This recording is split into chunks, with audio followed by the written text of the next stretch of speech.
Hey guys, Masterfar here, and after having my YouTube channel all copied, I'm finally back on BitTubers.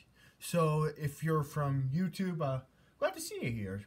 So anyway, as a result, I've been doing a lot of stuff, collecting a bit of things. I'm not out of video potential. Hell, I've got a lot of stuff to talk about. Even maybe a collection video, Earthrise, but that's all besides the point.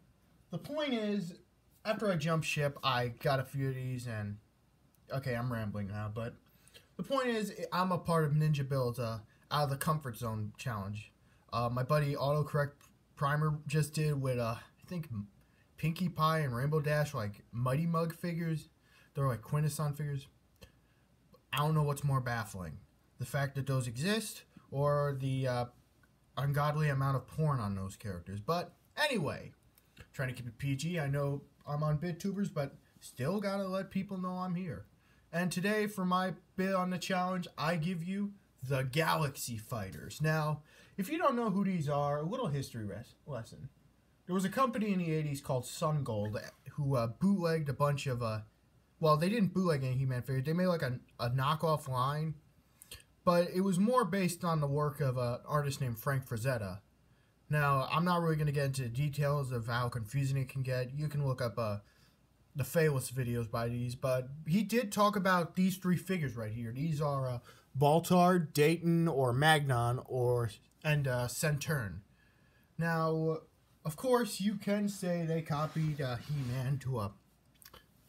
These aren't even their real weapons. I'm getting those street print. Those are just like Castle Grayskull weapons and Battle Armor He-Man's axe. But all these guys are pretty interesting. They all have the same body mold, only my Baltar has his armor, which is only the villain armor. These guys are completely naked, but that's besides the point. Now, these three definitely vary a bit. For example, because they're old, some of the legs can get loose. Like, my Baltar can barely stand. Dayton right here stands perfectly fine. Centurion has a little trouble standing, but he can stand just as well. But also, a little thing that's inconsistent is the head squishiness. Because they're Master of the Universe bootlegs or like that, they all have squishy heads, but they vary. For example, Centurion right here is very squishy. Baltar is not as squishy, and Dayton is not really that squishy. Kind of like Goldilocks. Too hard, too soft, just right. And speaking of, we'll get my favorite figure out of the way with Baltar. Now, I am a big fan of Phaelus's videos. Now, if you haven't seen any of his Bootleg Zone video or any of his videos, you need to check them out. But that plug aside, let's check out Baltar. Now, Baltar is a, I don't know what he is, but like he has a very nice color scheme. The paint, unfortunately, on his head, and I don't know what it's called, but a lot of paint's coming off. Like, there's supposed to be paint right here, but I don't care because it's just stupid Baltar. These guys, much like Master of the Universe figures, have rubber band elastic legs and have V-cut boots. The trunks are all the same on all these guys. The armor is removable. Again, this is not his actual weapon. This came from the Castle Grayskull set.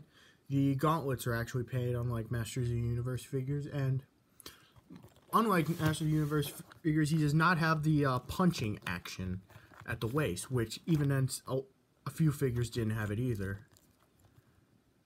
And again, the battle armor is removable. Don't know why you would want to remove it, but the body types are all the same. Although this one has the most drastic color differences compared to these two. So getting that stupid and ugly Baltar off the side, let's talk about Dayton.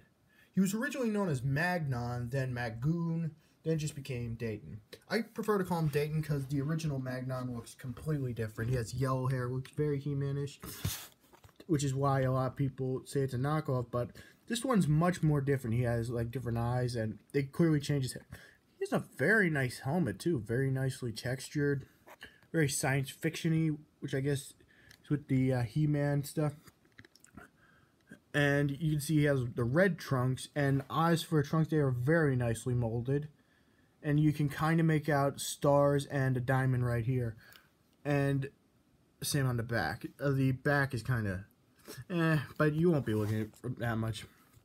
Also, they got molded nipples. They got the V-cut legs too, and both arms can hold a weapon, though this one's a little looser. They did initially come with shields and battle armor, but again, I got this guy loose along with Centurion.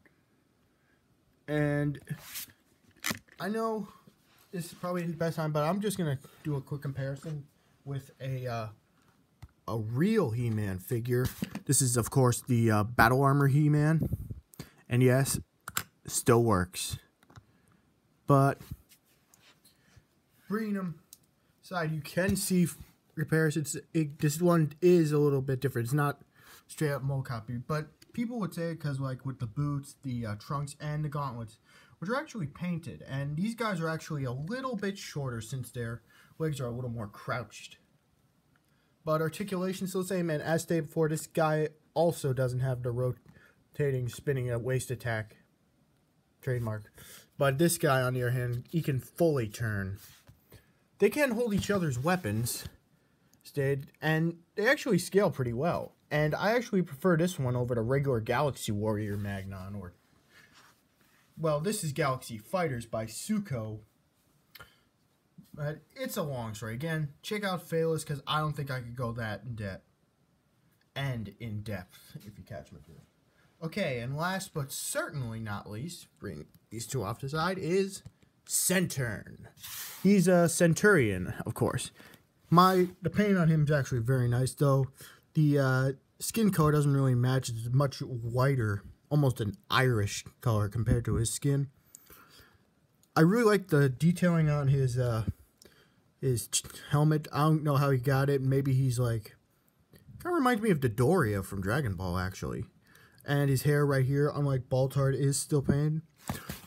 Although his legs are kind of loose, which again is something you would expect with Master Universe type figures. And of course, his head's the most squishy.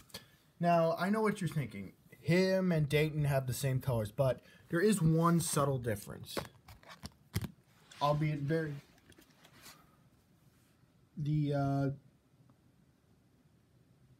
The brown is much darker on Dayton's belt than Centurion.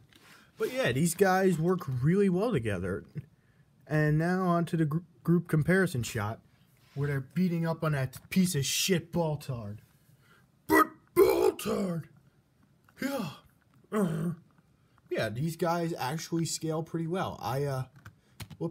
These guys can go for a bit of a price nowadays, but I luckily got all three of these for $30. But yeah, that's about it. This is Masterfar sign off, and I will see you next time on BitTubers.